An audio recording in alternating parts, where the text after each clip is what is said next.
तथागत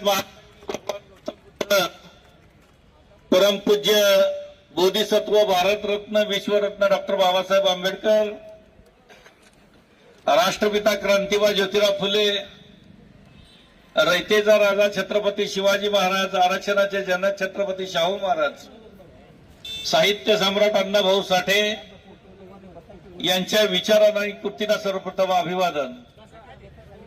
आज रिपब्लिकन पार्टीच्या वतीने शहर जिल्हा सोलापूरच्या वतीने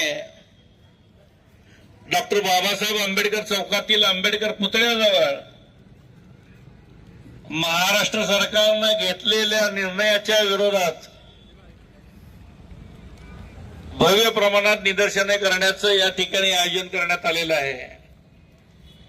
या कार्यक्रमाला उपस्थित असलेले विचारपीठावरील राज्य कमिटीचे माझे सर्व सहकारी, पश्चिम महाराष्ट्र कार्यकारिणीचे सर्व सहकारी, जिल्ह्याचे सर्व पदाधिकारी, शहराचे सर्व पदाधिकारी, जिल्ह्यातून आलेल्या तालुक्याचे सर्व प्रतिनिधी आणि उपस्थित बंधू भगिनी आणि मित्रांनो, खरं तर सर्वप्रथम आपण सर्वोच्च न्यायालयाने 1 ऑगस्ट 2024 रोजी दिलेल्या निर्णयाच्या विरोधात या ठिकाणी महाराष्ट्र राज्यातील अनुसूचित जातीच्या 59 जातीमध्ये उपवर्गीकरणच्या नावाखाली अवकड असे विभाग पाडून या 59 जातीमध्ये भांडण लावण्याच्या भूमिकेचा घेतलेल्या निर्णयाचा या ठिकाणी मी निषेध करतोय। हा निषेध करत असताना बांधवांनो, डॉक्टर बाबासाहेब आंबेडकरांनी भारतीय संविधान लिहित असताना जे संविधान लिहिण्यासाठी डॉक्टर बाबासाहेब आंबेडकरांना 2 वर्ष 11 महिने आणि 17 दिवस लागले, त्या संविधानामध्ये समूहाला आरक्षण देण्याची भूमिका बाबासाहेबांनी घेतली। या देशातील, या राज्यातील ते शोषित, वंचित, गरीब, मागासवर्गीय, भटक्या, विमुक्त जाती जमाती, अल्पसंख्याक अशा बांधवांना, समुदायाला रिझर्वेशन आरक्षण देण्याची भूमिका भारतीय संविधानामध्ये डॉक्टर बाबासाहेब आंबेडकरांनी घेतली। आणि या ठिकाणी उल्लेख झाल्याप्रमाणे हे सर्वप्रथम त्या काळामध्ये ब्रिटिशांचं राज्य असल्यामुळे पहिल्या आणि दुसऱ्या गोलमेज परिषदेमध्ये ही भूमिका बाबासाहेबांनी मांडली। 1930 आणि 1931 ची पहिली गोलमेज परिषद आणि 1931 ची दुसरी गोलमेज परिषद, या दोन्ही गोलमेज परिषदेला भारतातील आणि महाराष्ट्रासहित मागासवर्गीय, वंचित, शोषित पीडितांना आरक्षण देण्याची भूमिका ब्रिटिशांसमोर मांडणारे डॉक्टर बाबासाहेब आंबेडकर हे एकमेव भारतीय होते बाबासाहेब। आणि हीच भूमिका करवीर नगरीचे राजे छत्रपती शाहू महाराजांच्या राज्यामध्ये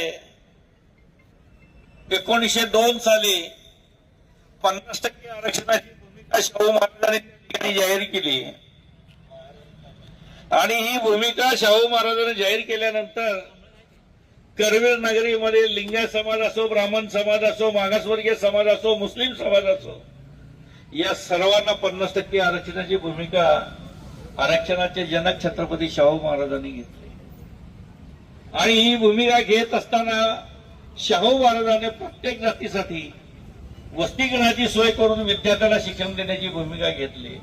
आणि हीच शाहू महाराजांची परंपरा, त्यांची भूमिका, त्यांची विचारधारा भारतीय राज्यघटनेचे शिल्पकार, आपल्या सर्वांचे दैवत, भारतरत्न विश्वरत्न डॉक्टर बाबासाहेब आंबेडकर यांनी भारतीय संविधान लिहित असताना आपले गुरु महात्मा फुले यांच्यासाठी संविधानाच्या 346 कलमामध्ये जो 346 कलम सांगते संविधानामधलं की या देशातील, या राज्यातील ओबीसी समाजांना आरक्षण देण्याची भूमिका बाबासाहेबांनी त्या ठिकाणी मांडली।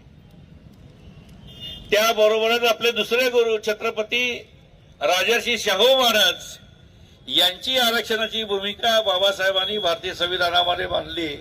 आणि खऱ्या अर्थानं या देशातील 3000 जातीपैकी देशातील 3000 जातीला तर आरक्षण दिलंच बाबासाहेबांनी, परंतु महाराष्ट्रातील सर्व जातींना आरक्षण देण्याची भूमिका बाबासाहेबांनी संविधानामध्ये घेतली.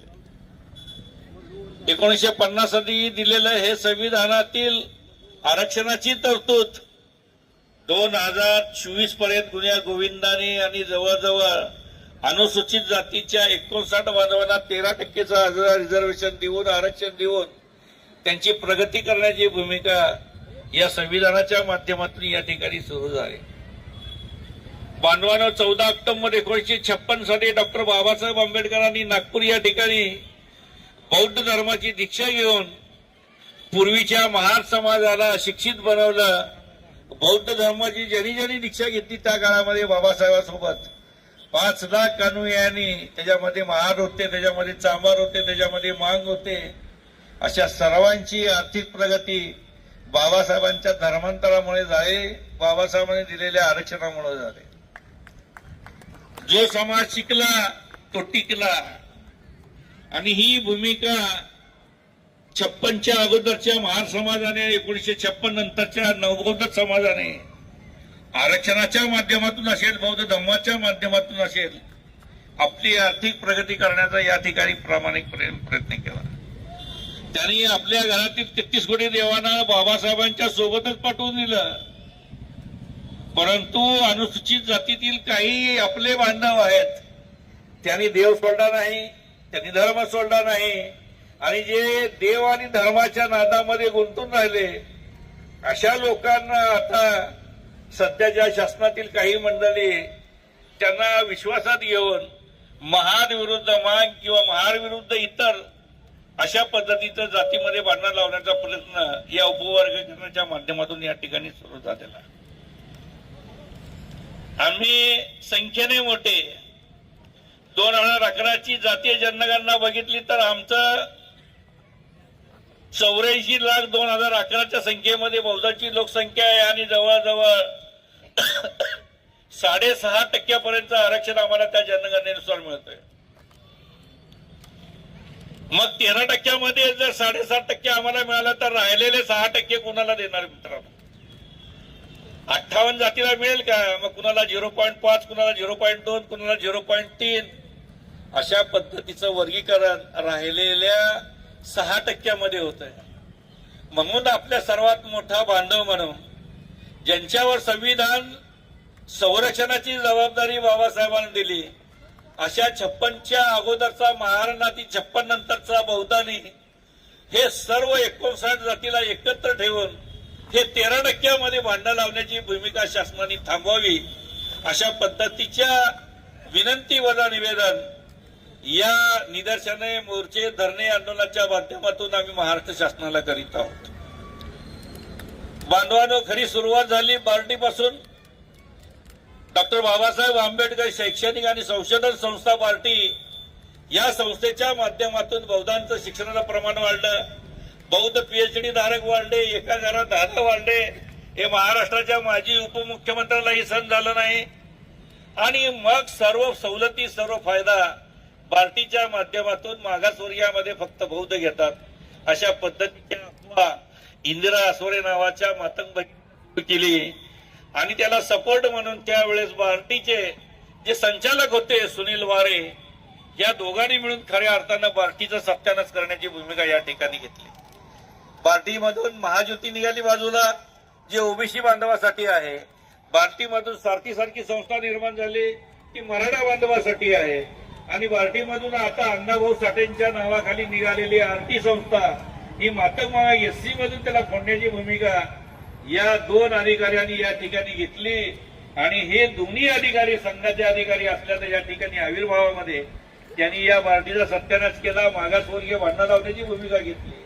आणि ही या बार्टीचा चुकीचा अहवाल माजी न्यायमूर्ती अनंत ब्रदर यांच्या अध्यक्षतेखाली समिती नेमली की समितीमध्ये सदस्य कोण आहे हेच कुणाला माहिती नाही महाराष्ट्रामध्ये. समितीचा अहवाल आला, महाराष्ट्र सरकारला दिला, महाराष्ट्र सरकारनं तो स्वीकारला आणि त्याच्यावर ऑब्जेक्शन घ्या, त्याच्यावर तुमचा भूमिका मांडा अशा पद्धतीचा मुख्यमंत्र्यांनी महाराष्ट्र सरकारनं जाहीर केला. डॉक्टर बाबासाहेब आंबेडकरांचा जयंतीचा कार्यकाळ होता. 14 एप्रिल ते 21 एप्रिल 7 दिवसाची मुदत दिली. आणि तुम्ही त्याच्यामध्ये तुमचा ऑब्जेक्शन नोंदवा अशा पद्धतीची जाहीर विनंती केली. बांधवांनो, तुमच्या माहितीसाठी सांगतो, या अनंत प्रदेश समितीचा जो अहवाल आलेला आहे त्या अहवालाला राज्यातील 59 जातीपैकी जवळजवळ 85% लोकांनी त्याला विरोध केलेला आहे. पण आता हे 85% लोकांनी विरोध केला असताना सुद्धा महाराष्ट्र सरकार जर उपवर्गीकरण अबकडे करत असेल तर याला कडाडून विरोध करण्यासाठी तुमचा सर्वांचा मोठा भाऊ म्हणून बौद्ध समाज पुढे आहे. हे डॉक्टर बाबासाहेब आंबेडकरांच्या संविधानाच्या विरोधात भूमिका हे सरकार घेते. हे जनतेला पटवण्यासाठी आम्ही संपूर्ण अनुसूचित जातीतील 59 जातीचे बांधव एकच आहोत. थोरला भाऊ जरी आम्ही असेल तर थोरल्या भावाबरोबर सर्व भावंडाला एकत्र ठेवण्याची जबाबदारी ही फुले शाहू आंबेडकरांची विचारधारा मानणाऱ्या बाबासाहेबांच्या रक्ताचं नातं असणाऱ्या बौद्ध समाजाने स्वीकारलेल्या बांधवांना. खरं तर आमचा विरोध करण्याची भूमिकाच नाही. लोकसंख्येवर दिलं तर सर्वात जास्त आम्हालाच मिळते, जनगणनेनुसार दिलं तर आम्हालाच मिळते. मग आम्ही भांडण कशासाठी करायचं? परंतु या जातीतील राहिलेले उर्वरित 59 जाती एकत्र राहाव्यात, या एकत्र 59 जातीचं आरक्षण कायम राहावं यासाठी रिपब्लिकन पक्षाचे राष्ट्रीय नेते रामदासजी आठवले यांच्या नेतृत्वाखाली संपूर्ण महाराष्ट्रामध्ये उद्या 27 जुलैला, जो 27 जुलै हा आपल्या अस्मितेचा दिवस आहे, या दिवशी मराठवाडा विद्यापीठाला डॉक्टर बाबासाहेब आंबेडकरांचं नाव देण्याचा ठराव विधिमंडळामध्ये पास झाला. त्या ठरावाची तारीख 27 जुलै आहे. संपूर्ण परंतु सोलापूरमध्ये उद्या दुसरा मोर्चा निघतोय. एकाच जातीच्या एकाच प्रश्नावर दुसरा मोर्चा निघू दे ही भूमिका आम्ही घेतली, त्याला विरोध होता कामा नये. म्हणून रिपब्लिकन पक्षाने आज आठवले गटाच्या वतीने शहर जिल्हा सोलापूरच्या वतीनं या ठिकाणी भव्य प्रमाणात निदर्शने आपण आयोजित केली. या निदर्शनाला आपण सर्वजण उपस्थित राहिला त्याबद्दल आपली भूमिका महाराष्ट्र शासनाला निषेध करून अबकट रद्द करण्याची भूमिका या माध्यमातून आपण घेत आहोत. निश्चितच येणाऱ्या काळामध्ये शासनानं अधिक प्रयत्न केला तर हे अबकट उजळून लावण्यासाठी रिपब्लिकन पक्ष रस्त्यावर उतरेल असा आवाहन या निमित्ताने करतोय. आणि या ठिकाणी मी थांबतो. या कार्यक्रमाच्या निमित्ताने या ठिकाणी पत्रकार बांधव, या ठिकाणी print media, electronic media, police बांधव, सर्व कार्यकर्ते उपस्थित राहिल्याबद्दल रिपब्लिकन पक्षाच्या वतीनं मी या ठिकाणी सर्वांचा आभार मानतोय. आपण शांततेने आलात. आंदोलन संपल्यानंतर सर्वांनी शांततेने आपापल्या घरी जायचं आहे. आणि 5 मिनिटाच्या या ठिकाणी घोषणा होती लागली. उपवर्गीकरण रद्द करा, उपवर्गीकरण रद्द करा. डॉक्टर बाबासाहेब आंबेडकरांचा, डॉक्टर बाबासाहेब आंबेडकरांचा जिंदाबाद, जिंदाबाद, जिंदाबाद, जिंदाबाद. रिपब्लिकन पार्टीचा